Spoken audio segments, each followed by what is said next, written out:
Magandang hapon po sa inyo. Ngayon po ay gagawa tayo ng charger. Panggamit lang po ang Clorox. Ito po yung mga materials natin. Alloy pa rin po, katulad po ng ginagawa natin sa salt water, at saka wire po na aking binalatan at nilagyan ko lang ng wire. Ganito po yun. Ito po yung wire na binalatan ko.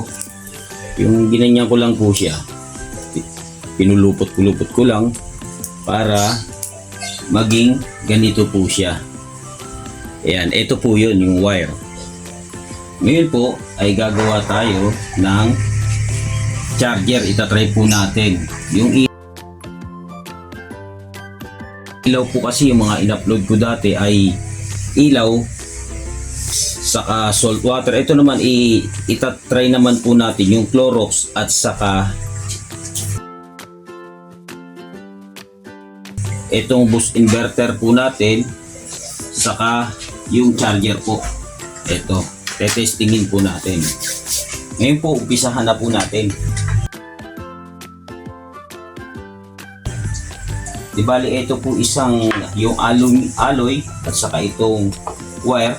Pagdidikitin po natin, yan, pagsasamahin po natin. Ito po ay series connection. Yan, series connection po ang ating gagawin. Yan, madali lang po ito. Para po ngayong tag-ulan, dahil may bagyong Christine, mas maganda gumawa tayo ng ganito, halimbawa for emergency, para may magamit po tayo. Yan, di bali ganyan po siya, nakahiwalay po. As ito naman tong alloy, yung negative, dito po natin siya ilalagay. Bali nilagyan ko lang po siya ng alligator clip dahil wala po tayo yung panghinang. At saka ito naman po yung isang positive, dito ko po ilalagay para hindi po sila magdikit. Ayan. Ngayon po ay i-assemble na po natin siya. I-assemble na po natin. Tarin ko daw. Ayan, i-assemble na po natin siya.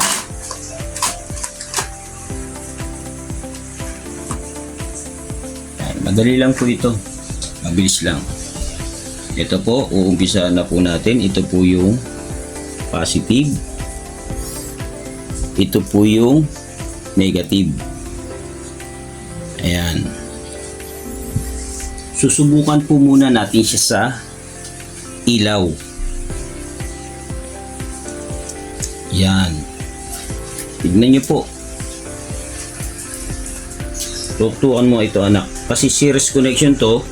Mas malakas po ito ng konti sa mga nauna kong video na itong ilaw bulb, yung ilaw na 12 volts. Yan, lalagyan ko po siya ng Clorox dito, na Clorox. Yan, saka dito pa po. Yan, umilaw na po siya.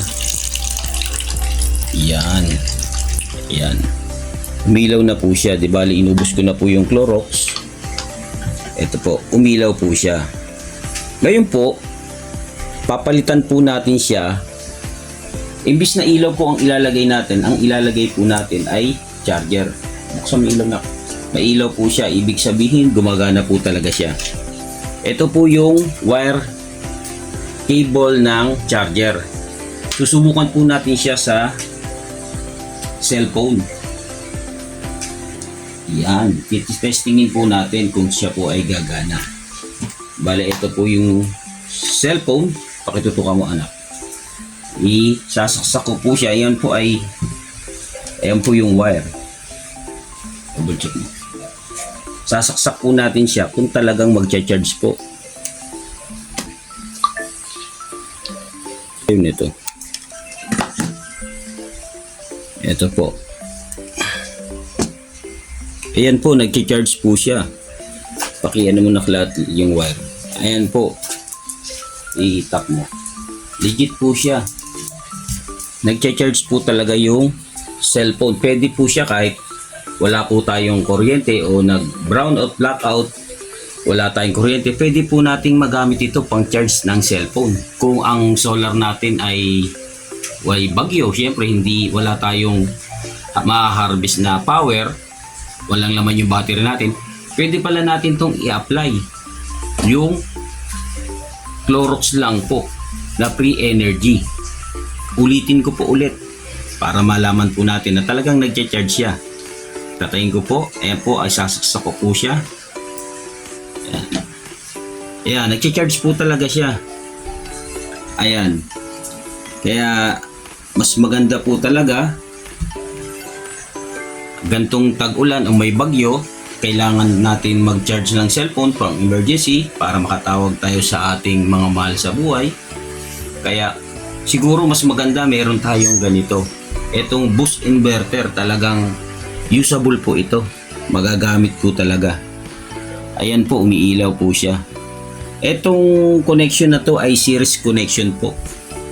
Kaya mas maganda po talaga. Ayan po, Clorox lang po yung gamit.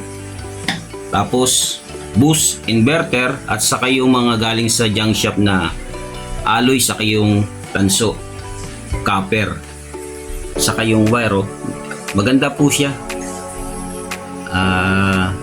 Maraming salamat po.